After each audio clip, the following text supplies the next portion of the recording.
Producer Fedde Le Grand was born September 7th, 1977. His early life, spent in the small Dutch province of Utrecht, he enjoyed a simple life with minimal plagues of youth. Outside of dyslexia and typical youthful rebellion, Fedde grew up happy with his sister, father, and mother, a painter and illustrator. As artists, the two would share a special bond.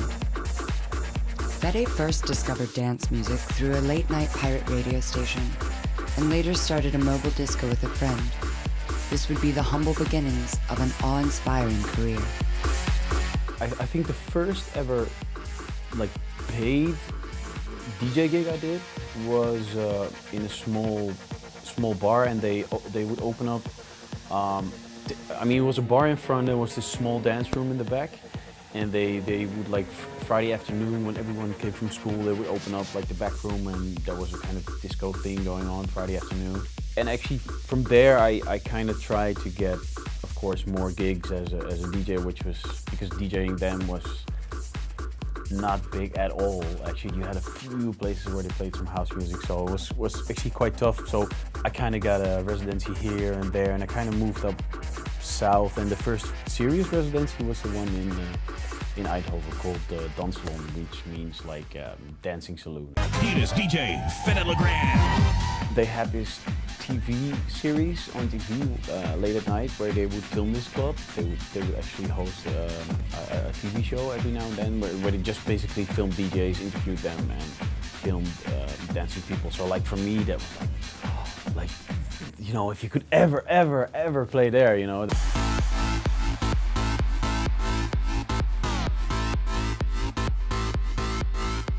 I met these guys, Marco V and Benjamin Bates, and they kind of said okay, it's good to start producing. So I started to do my own parties, started to learn how to produce, which was kind of hard back then because, I mean, nowadays you just basically need a laptop, which is it. But then you need to buy a whole hardware studio, which was incredibly expensive at the time. So actually I took a loan at a bank to get all the equipment and everything, and started to learn. It just took a whole lot of time because the first thing I bought was this 303, I think. Didn't know how to work it at all. Too lazy to read the manual.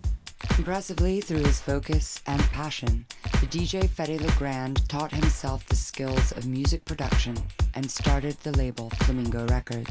Starting the label was such a special and kind of F everybody period, you know. We kind of we did everything as we thought it was cool.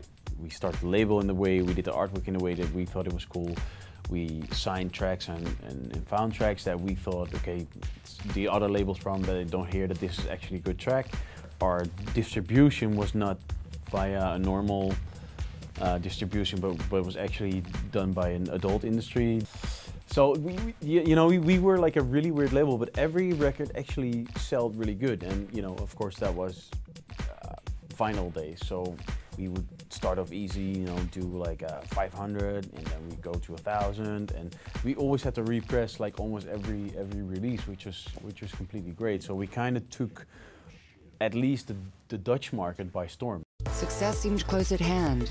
Then, in an instant, life would throw a spirit-crushing blow, leaving Le Grand at rock bottom. I was actually having a bit of bad luck. I mean, the parties were doing good, and the label was doing fine. I just before that, I broke up with my girlfriend. I had to leave my house. I wrecked my car, so I had to borrow this Fiat Panda from my sister, which didn't start in winter, but you actually had to push the car with the door open, then jump in, put it in second gear, and kind of hope that it would start. Which is actually also one of my most embarrassing moments ever. I went to the McDonald's, came from the studio, went to the McDonald's, ordered at the first window, wanted to drive to the second window, it broke down, had to push it with the whole store full of people laughing at me. And that was actually literally a point that I thought like, man, this is not good, man. I have to, something has to happen. Find out more by watching part 2 of On the Record with Fedde Le Grand on OneBeat.